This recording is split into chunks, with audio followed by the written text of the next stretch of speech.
우리는 끔찍한 총기 사고가 벌어지거나 아니면 반인륜적인 범죄가 벌어지면 대뜸 이런 생각을 합니다. 이 세상 말세다 하고 말입니다. 또 큰 지진이 난다거나 아니면 화산이 폭발한다거나 그렇게 자연재해가 벌어져도 세상 말세다 이런 생각을 한 번씩 하곤 합니다.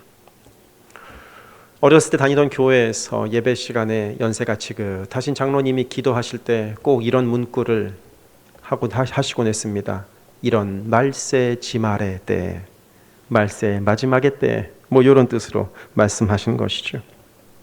그리고 오늘 우리가 읽은 이 요한일서 2장의 말씀도 아이들아 지금은 마지막 때라 하고 말씀을 시작하고 있습니다.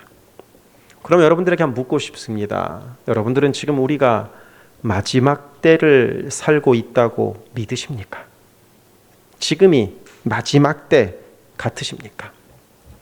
말세다 말세라고 말은 많이들 하고 있지만 실제로 우리가 마지막 때를 살고 있다는 긴장감은 별로 없이 사는 것 같습니다.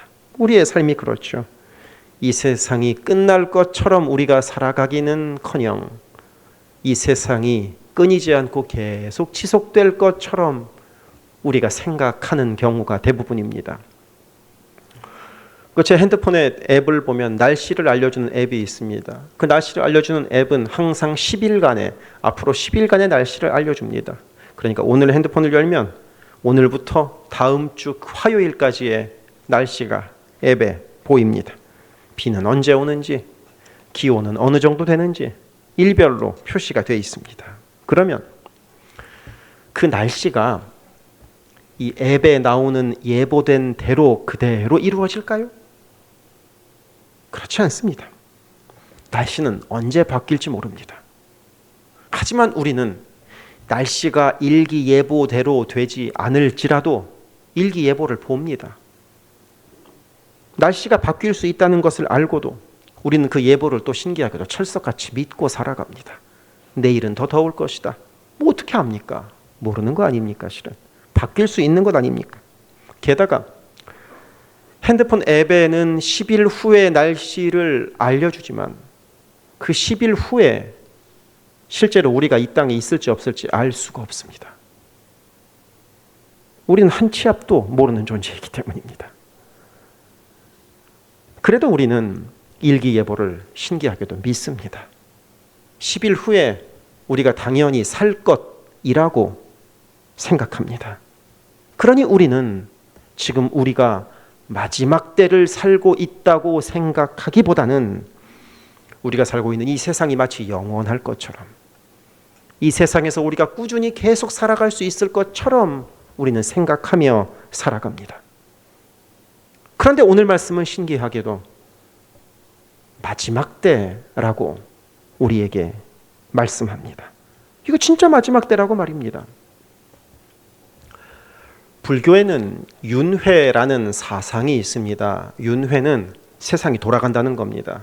그래서 내가 이 세상에서 한번 살다가 죽으면 끝이 아니라 죽고 나서 한 바퀴 돌아서 또 다시 태어나게 된다는 겁니다. 그래서 처음 이 땅을 살아갈 때 내가 덕을 쌓고 잘 살면 그 다음에 다시 태어날 때는 좀 더 좋은 모양으로 태어나고 내가 이 땅을 한번 살아갈 때 엉망으로 살아가면 그 다음에 다시 태어날 때는 또 엉망인 모습으로 태어난다고 생각하는 것이 바로 윤회입니다. 그래서 너무 욕심을 많이 갖고 살아가면 너 다음에 다시 태어날 때는 돼지로 태어날 거다. 이런 식의 농담도 하게 되는 것입니다. 그리고 그렇게 그 다음에 다시 또 태어나고 다시 또 태어나고 반복하는 것을 멈추는 것을 불교 용어로 해탈이라고 합니다. 그리고 그렇게 해탈하여 다시는 태어나지 않게 되는 상태를 열반이라고 합니다. 근데 석가모니가 열반했다고 이야기하죠. 그런데 우리가 성경도 그렇게 많이 알지도 못하면서 불교 철학을 이렇게 자세히 알 필요까지는 없고요. 그보다도 중요한 것은 불교의 말세관은 세상이 돌아간다는 겁니다. 하지만 기독교의 말세관은 그렇게 돌아가는 것이 아니라 직선형입니다. 하나님이 시작하셨고 끝이 분명히 있다는 겁니다. 그래서 이 세상은 시작점에서 하나님이 시작하셔서 끝점을 향하여 계속해서 달려가고 있다는 것입니다. 그렇게 생각하면 이 세상의 마지막 때는 어제보다 오늘 더 가까워진 거고요. 오늘보다 내일 더 가까워진 겁니다. 어차피 마지막 때는 정해져 있기 때문입니다. 그래서 오늘 말씀에서 지금은 마지막 때라고 이야기하는 것은 그 마지막 때가 우리에게 다가오고 있다고 우리에게 알려주고 있는 겁니다. 그러면 이 요한일서를 기록한 사도 요한은 대체 어떤 모습을 보고 지금이 마지막 때라고 이야기하고 있는가? 우리가 그 마지막 때의 근거를 오늘 말씀 18절에서는 이렇게 알려줍니다. 아이들아, 지금은 마지막 때라. 적그리스도가 오리라는 말을 너희가 들은 것과 같이 지금도 많은 적그리스도가 일어났으니 그러므로 우리가 마지막 때인 줄 아노라. 적그리스도, 곧 예수 그리스도를 대적하는 사람들이 이 세상에 나타났기 때문에 그것을 보고 지금은 마지막 때라고 우리가 이야기할 수 있다는 것입니다. 그러면 여기에서 우리가 한 가지를 더 생각해 봅니다. 적그리스도는 과연 누구일까요? 이 요한일서가 기록될 당시에 적그리스도는 보통 로마 황제라고 여겨졌습니다. 로마 황제는 그리스도인들을 너무나도 잔혹하게 핍박하고 박해했었기 때문입니다. 그리고 중세에는 종교 개혁을 했던 마틴 루터는 1537년에 로마 카톨릭의 교황을 적그리스도라고 정의했습니다. 그 당시 로마 교황청이 너무나도 많은 부패를 했었기 때문에 적그리스도라고 지칭했었죠. 지금이야 그렇게 생각하는 사람은 거의 없을 것입니다. 18세기에는 나폴레옹 황제를 적그리스도로 규정하기도 했습니다. 왜? 나폴레옹 황제가 유럽 전역에 전쟁을 일으켜서 유럽 곳곳을 피바다로 만들었기 때문입니다. 20세기 초반에는 독일의 나치의 히틀러를 또 적그리스도라고 정의했습니다.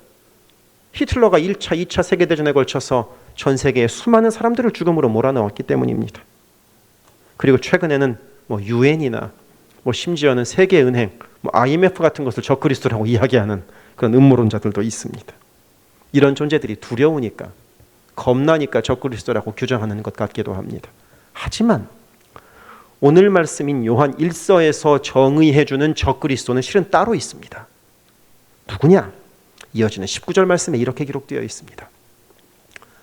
그들이 우리에게서 나갔으나 우리에게 속하지 아니하였나니 만일 우리에게 속하였더라면 우리와 함께 거하였으려니와 그들이 나간 것은 다 우리에게 속하지 아니함을 나타내려 함이니라. 말이 되게 어렵지요. 쉽게 설명하자면 적그리스도 존재는 원래 교회 안에 있었는데 그들이 교회 밖으로 나가서 적그리스도가 되었다는 겁니다. 교회 밖에 나가서 그리스도와 반대되는 행동을 하고 있다는 겁니다. 그래서 생각해보면 역사를 통틀어서 원래 건강한 교회 안에 있던 사람들이 교회를 뛰쳐나가서 이단이 되곤 했습니다. 그런 경우는 수도 없이 많이 있습니다.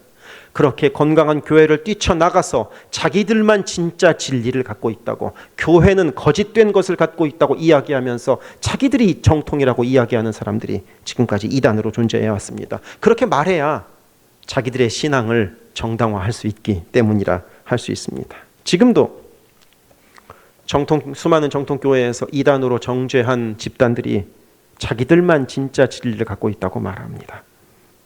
교회 안에 진리가 사라져서 교회 밖에 나와서 진짜 진리를 말한다고 이야기하는 이단 집단들이 많습니다. 그렇게 보면 신기하게도 이 이단이라는 존재는 교회 밖에 나가서 이단이 되지, 불교 밖에 나가서 이단이 된다거나 다른 종교 밖으로 나가서 이단이 되는 경우는 없는 것 같습니다. 그럼 여기서 여러분들에게 한번 물어보고 싶습니다. 그러면 그렇게 이단으로 교회 밖을 나간 사람들은 자신들의 신앙이 잘못된 신앙이라는 것을 알까요? 모를까요? 모르겠죠. 안다면 나갔겠습니까? 모르니까 거기에 경도된 것이겠지요. 예를 들어서 신천지를 따라간 사람들은 자신이 믿고 있는 그 신천지 신앙이 틀리다는 것을 알까요? 모를까요? 모를 것입니다. 알면 갈 리가 없죠. 그러면 그렇게 나간 사람들이 잘못된 신앙을 갖고 있다는 것을 누가 가장 정확히 알겠습니까? 이단 교주일 겁니다. 자기가 신앙을 만들었으니까 그 사람이 가장 잘 알지 않겠습니까? 그럼에도 그들이 자신들이 잘못된 교리를 만들어 놓고서도 그 잘못된 교리를 끝까지 고수하며 사람들을 끌어모으는 이유는 단 하나 있습니다. 돈 때문입니다. 탐욕 때문입니다. 내 주머니를 채우려고 거짓 신앙을 가르치고 사람들을 멸망의 길로 인도하면서 자기들의 배만 채우고 있는 겁니다. 이런 적그리스도 이단의 행태는 지금도 그랬고 2000년 전에도 마찬가지였습니다. 그러니까 오늘 말씀 속에서 적그리스도가 교회 밖으로 나간 사람들이라고 언급되고 있는 것입니다.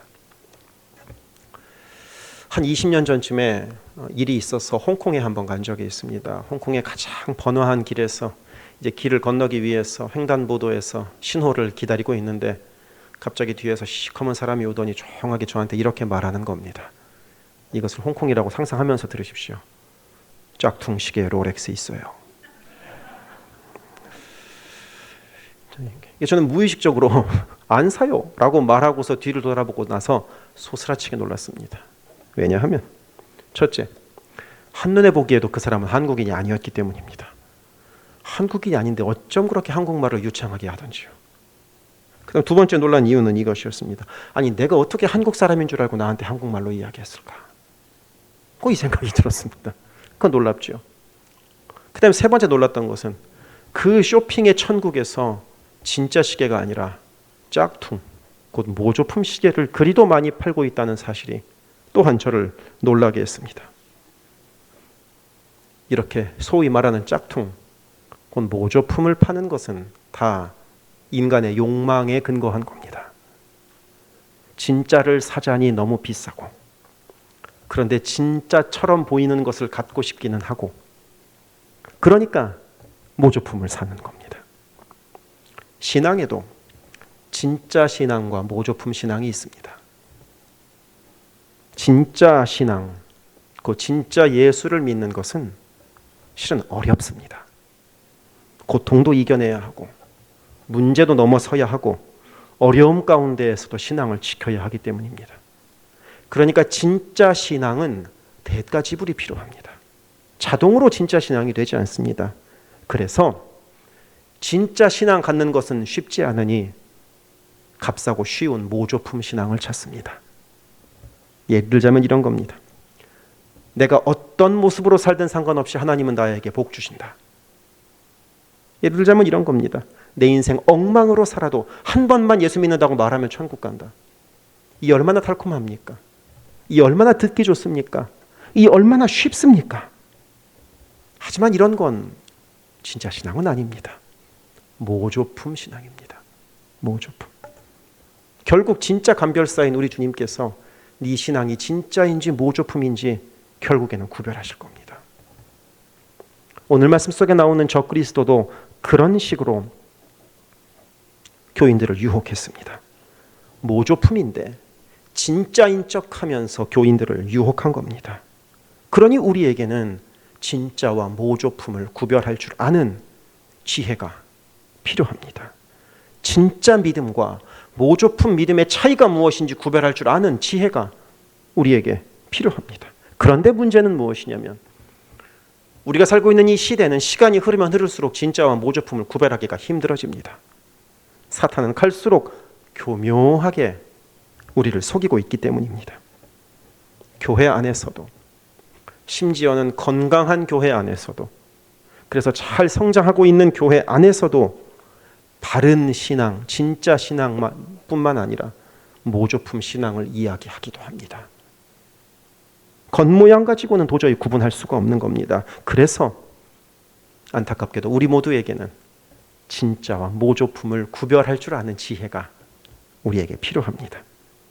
설교를 듣고 나서 그것이 내 귀에 잘 들렸다, 그것이 내 마음에 감동이 되었다, 이런 것으로 진짜와 모조품을 구별하는 것이 아니라 이 말씀이 하나님의 진리에 맞는가 맞지 않는가로 진짜와 가짜를 구별할 줄 알아야 하는 것입니다. 그것은 저에게도 마찬가지입니다. 제가 여러분들에게 설교한다고 하여 제가 무조건 진짜라고 여러분들 오해하지 마십시오. 저도 실수할 수 있습니다. 저도 최선을 다해서 말씀을 준비하지만 완벽하지 않기 때문에 저도 자칫 잘못하면 모조품을 진짜인 척 속일 수도 있습니다. 그러니 여러분들 각자 이 말씀이 정말로 내가 믿고 있던 예수에 대한 말씀이 맞는가 하고 여러분들 스스로 분별하셔야 합니다. 그래서 바른 길을 걸어가셔야 합니다. 우리가 매 주일마다 예배 끝난 후에 혼모임을 하는 이유도 바로 이것입니다. 혼모임을 통하여 예배가 좋았다 나빴다 품평하라는 것이 아니라 내가 알고 있던 하나님, 내가 믿는 예수 그리스도와 오늘의 말씀이 잘 맞아 있는가, 그리고 그 말씀을 내가 어떻게 삶에서 살아낼 것인가, 이것을 나누기 위하여 우리에게 혼모임이 있는 겁니다. 그래서 더 바르게 믿고 더 성실하게 하나님 쫓아가자고 말입니다. 단지 교회만 나온다고, 단지 예배 출석하여 한 번도 빠지지 않고 이 자리에 앉아 있는다고 하여 진짜 믿음을 갖는 건 아니기 때문입니다. 진짜 믿음은 바른 신앙으로 바르게 매 순간 매 순간 예수와 동행하며 예수 뜻대로 살아가는 것이, 그것이 진짜 믿음이기 때문입니다. 요한일서가 기록되던 시기에는 영지주의라는 이름의 아주 독특한 이단이 하나 있었습니다. 영지주의라는 이름을 여러분들이 기억하실 필요는 없지만 그들이 어떻게 행동했는가는 한번 생각해 보실 필요가 있습니다. 이것입니다.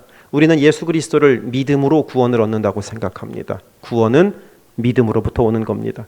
하지만 이 영지주의 사람들은 무엇이라고 이야기하냐면 믿음만 가지고는 되지 않고 특별한 지식을 깨달아야 구원받는다고 이야기하던 사람들입니다.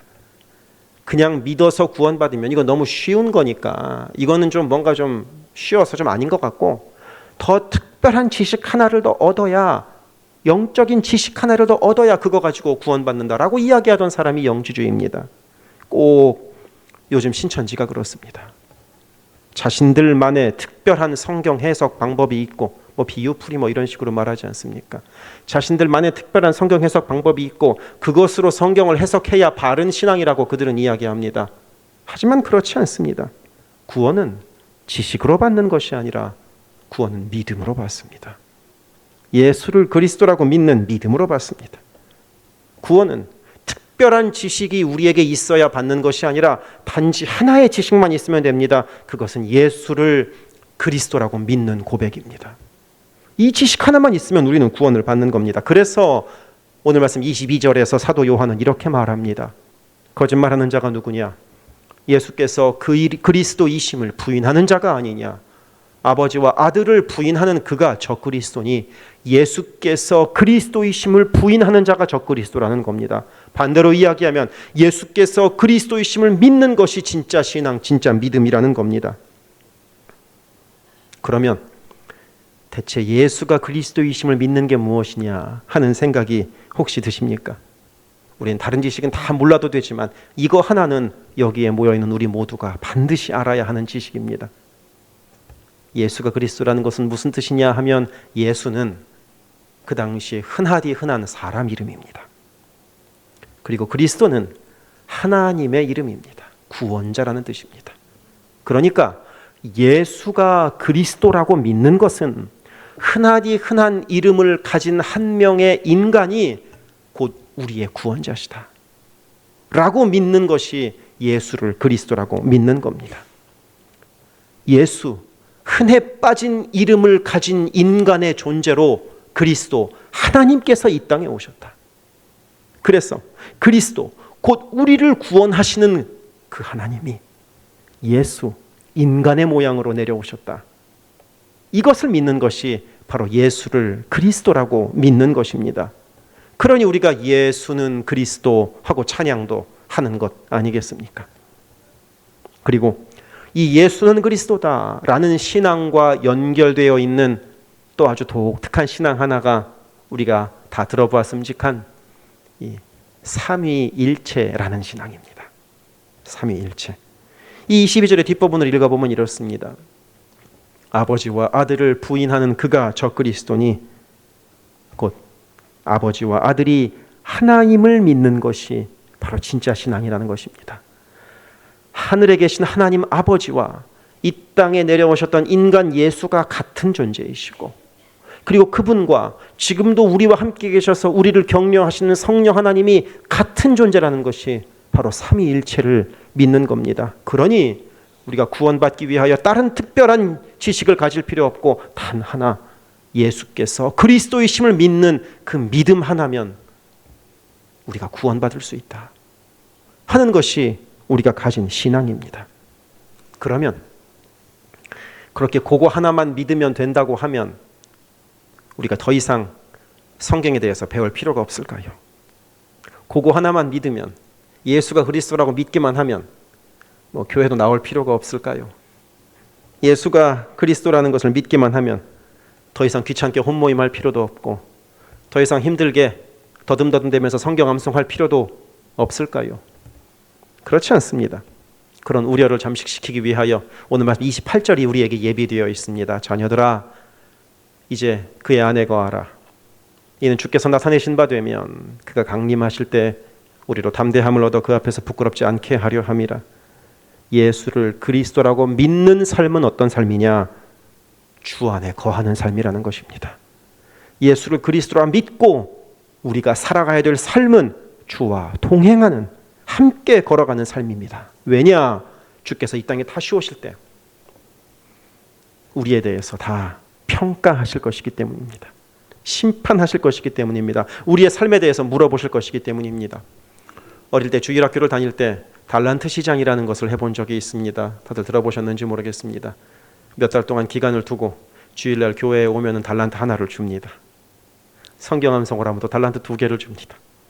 친구를 전도하면 또 달란트 한 10개를 줍니다. 그래서 달란트 시장을 할 때쯤 되면 이제 주머니에 달란트가 두둑히 담겨 있죠. 누구는 몇십 달란트, 누구는 몇백 달란트가 이제 주머니에 있습니다. 달란트 시장이 되면 이제 가서 그 달란트를 내고 먹을 것도 사고, 간식 같은 거 먹고 싶은 것도 사고, 또 학용품도 사고, 장난감도 사고 했던 것이 제가 주일학교 시절에 했던 달란트 시장이었습니다. 이 달란트 시장은 신나는 날이었습니다. 왜? 상금만 받는 날이기 때문입니다. 내가 가진 것으로 좋은 것을 받는 시간이기 때문입니다. 하지만 우리 주님께서 다시 오실 때는 우리에게 상금만 주시는 게 아닙니다. 책임도 물으십니다. 내가 어떻게 살아왔는지, 어떤 행동을 했는지 우리를 평가하실 겁니다. 예수를 그리스도라고 입으로만 수천 번, 수백 번, 수만 번 고백했는지, 아니면 실제로 예수를 그리스도라고 믿는 삶을 살아왔는지 주님께서 우리를 평가하실 겁니다. 그래서 방금 읽은 28절에 나오듯이 그 앞에서 부끄럽지 않게 되기 위하여 우리는 그의 안에 거하는, 곧 하나님과 동행하는 삶의 모습이 필요합니다. 바로 그렇게 하나님 안에 거하기 위하여 우리가 오늘 이렇게 함께 모여서 예배드리고 있는 것이고, 우리 교회도 이렇게 그렇게 서로를 격려하여 함께 주와 동행하는 삶을 살아가기를 격려하기 위하여 이렇게 한 공동체로 모여 있는 것입니다. 우리 주변에는 미혹하게 하는 자가 얼마나 많은지 모릅니다. 지금도 사탄은 어떻게든 우리를 유혹하여 이 믿음의 길에서 끌어내리려고 길을 쓰고 노력합니다. 생각해 보십시오. 오늘도 교회에 나오지 못할 이유가 얼마나 많았습니까? 그럼에도 오지 않았습니까? 그리고 그렇게 주 안에 거하는 삶이 어떤 삶이냐, 이것이 가장 중요합니다. 오늘 마지막 29절은 이렇게 기록되어 있습니다. 너희가 그가 의로우신 줄을 알면 의를 행하는 자마다 그에게서 난 줄을 알리라. 하나님은 우리에게 의로운 삶을 원하십니다. 사람과 사람 사이에서도 거짓되기보다는 의롭기를 바라시고, 물질을 바라보면서도 탐욕으로 가득 차기보다는 의롭기를 바라십니다. 그렇게 의로움으로 가득 찬 삶을 주님께서는 내가 너와 동행하고 있다라고 말씀하시고, 그런 삶에 주님께서는 상급으로 함께 하시는 것입니다. 그래서 사랑하는 성도 여러분, 이 땅에 미혹하는 자들이 그리도 많을지라도 우리 의롭게 살아갑시다. 예수를 믿는 자부심으로 살아갑시다. 입으로만 예수를 그리스도라 고백하는 것이 아니라 예수 그리스도를 주인 된 삶을 살아갑시다. 그런 삶에 주께서 우리 모두에게 넘치는 은혜로 함께 하시리라 믿습니다. 기도하겠습니다.